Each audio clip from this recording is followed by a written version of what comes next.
The Department of Justice says Apple must comply with the FBI's request. Smartwatches are outselling Swiss watches for the very first time. The US government threatens to recall hoverboards and more. It's Friday, February 19th, and this is Crunch Report, presented by Toyota.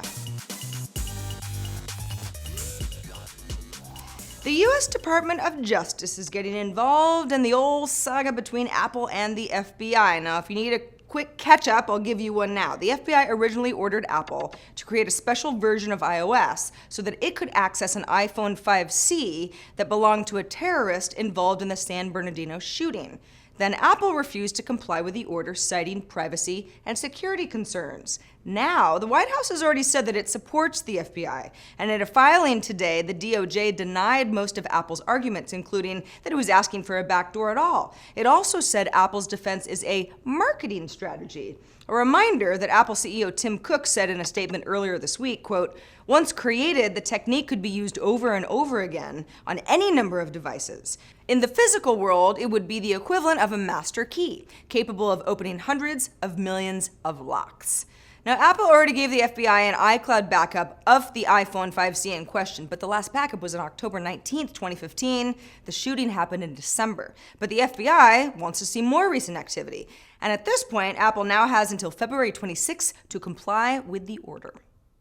Dish's streaming service Sling TV just launched support for streaming ABC's network over its service in select US markets. It's part of Sling's Broadcast Extra bundle, $5 per month add-on package that lets users customize their subscriptions. Sling has a variety of add-on bundles for things like sports programming or kid-friendly stations. Most are $5 per month, except for premium channels like HBO and Cinemax, which cost $10 to $15. But ABC is the only big-name broadcaster in the Broadcast Extra bundle, at least for now, and it's only available in select metro regions, including Chicago, Fresno, Houston, LA, New York, Philadelphia, Raleigh-Durham, and San Francisco. But the company tweeted that it is working to provide ABC to all local markets as soon as possible. Analysts estimate that Sling TV has grown to reach around 400,000 customers, but those customers have also complained about pixelation, freezing, app crashes, and other glitches. So, growing pains all around, now with ABC. And I think the show Growing Pains was actually on ABC, and I just thought of it right now because I'm a genius. Okay, let's go back to Apple versus FBI for a second. Because now, you're gonna love this, presidential candidate Donald Trump has something to say about it. In footage taken at a campaign event in South Carolina, Trump was discussing the need to bring overseas jobs back to the United States, and then mentions Apple. He says, "What I think you ought to do is boycott Apple until such time as they give that security number."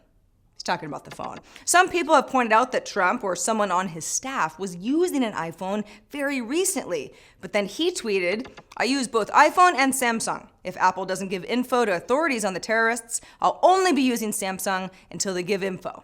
Make America great again." Also, Samsung is based in South Korea.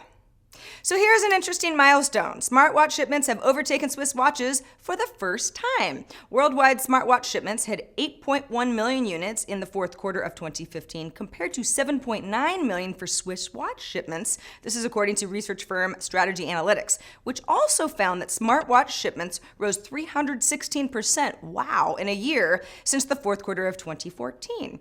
Now, Apple has an estimated 63% of the global market, followed by Samsung at 16%. Everything's related today. So heads up, people who ride those stupid hoverboard death traps, you know who you are, Tito Hamzy. The U.S. Consumer Product Safety Commission has deemed hoverboards unsafe and has released a letter requiring all hoverboard manufacturers to gain UL certification before selling more units. Now, this comes from multiple reports from 24 different states of self-balancing scooter fires, resulting in over $2 million in property damage.